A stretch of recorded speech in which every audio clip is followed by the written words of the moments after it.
novels, 2 movies, 2 directors, all based on one legendary duel. I enjoyed 1980's Legend of the Fox and its parallel adaptation, 1984's New Tales of the Flying Fox, mostly because of their beginnings.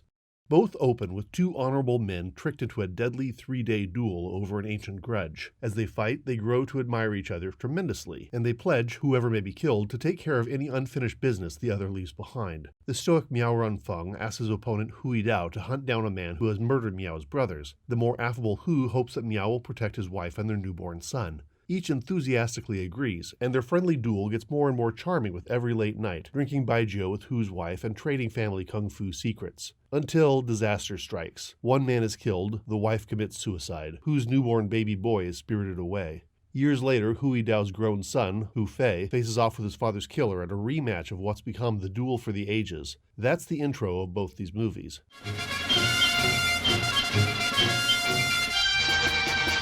Chang Che directed the 1980 version, and this storyline fits Chang's favorite subjects: macho bravado, honor, and enemies becoming friends through kung fu sparring. Those elements make up most of my favorite Venoms movie, The Magnificent Ruffians. Legend of the Fox definitely is my favorite version of that story. Chang gives backstory for many of the characters, showing how they corrupted the duel and what became of them decades later. A country doctor turned bandit, for example, and a waiter turned kung fu shifu. The latter film, New Tales of the Flying Fox, presents the duel with a more straightforward narrative, which is not bad, it just lacks Chang Che's flair.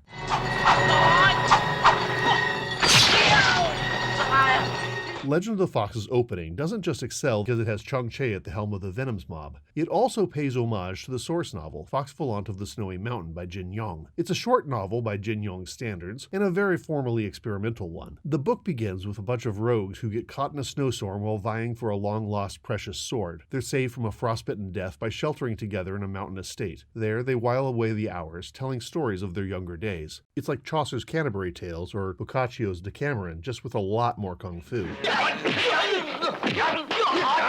As it turns out, everybody present had a role in the long-ago duel between Hu and Miao. It's not exactly Faulkner's The Sound and the Fury or Rashomon, but it has the same fun effect of seeing a puzzle pieced together almost accidentally. Legend of the Fox keeps that unexpected reunion of ruffians, but they're sheltering from a rainstorm and they come together entirely by chance, which is kinda laughable.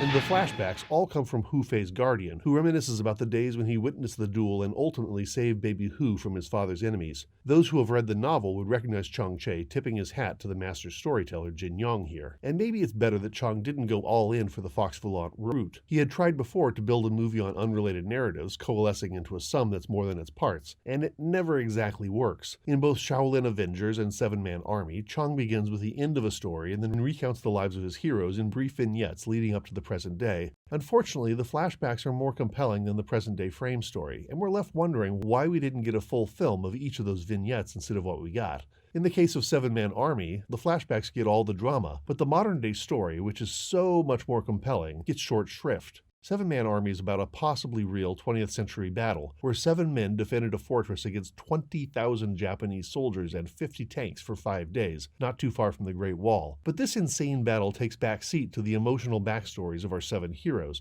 I'm not saying it's not an enjoyable war movie, just that modernist storytelling was not exactly Chang Che's strength.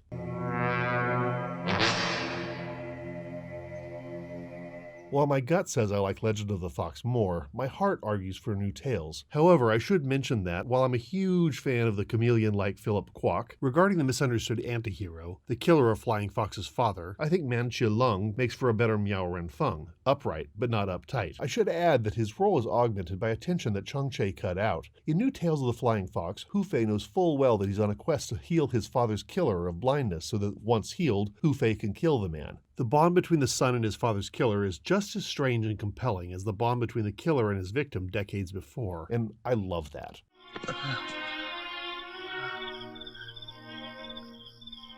The other strength this movie has going for it is a star turn by Kara Hui. Here, she is at her cocky best, challenging masters across the Jianghu to take over their schools in an attempt to, I don't know, it gets too complicated to describe. We do get to see her challenge one school whose excellence is on the blossom posts. In most films, these are wooden posts, often over a field of blades, but here it's a pyramid of clay pots. Essentially, they're playing high-stakes floors hot lava. She begins this blossom post trial, teetering atop the pyramid. She looks completely out of her league. But then, as she scatters the pots across the courtyard, she dares the school's master to come after her. He sets the pots up neatly. She knocks them all sideways.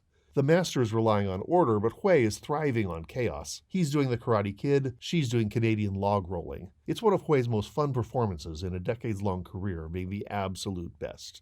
Kara Hui's character, in a turn unusual for the actress, is the third wheel in a love triangle, Wu Fei's martial sister who carries a torch for him. It's a role from the novel which Chang Che, who could turn any love triangle into a bloodbath, predictably cut from Legend of the Fox. Wu Fei, for his part, is smitten with the heiress of the King of Poison, Qingling Su, who's resourceful and noble in both films. In New Tales, she shrinks in the shadow of Kara Hui's charisma, but who wouldn't? Qingling Su's star moment comes late in New Tales when a peaceful gathering of masters erupts into a chaotic melee. The good guys have been poisoned and struggle to fight off bad guy goons. In jumps Queen of Poison Qingling Su, doing rapid-fire acupuncture to heal heroes in the midst of the battle. When she tries to heal her rival in love, Kara Hui refuses any help. The movie exaggerates the novel's romantic tensions, but it all works.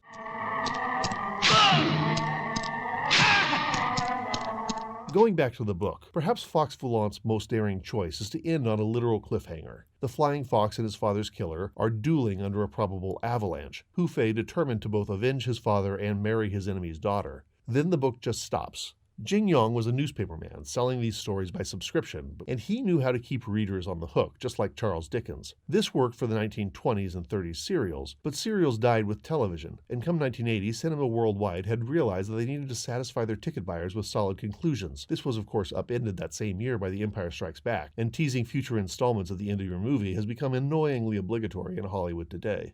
In 1980 and 1984, the Flying Fox movies realized they needed to end with a bang. Chang Che finished Legend of the Fox with a typical Venoms punch-out, tossing in vestiges of ideas from the novel. New Tales tries to wrap up the Miao-Hu and love triangle tensions, and it's not bad, but it's fair to say that both films start very strong and then struggle to stick the landing. Still, if you could take the opening duel from Legend of the Fox and glue it to Wu Fei's romantic adventures in New Tales, you'd have a near-perfect wuxia film for the ages.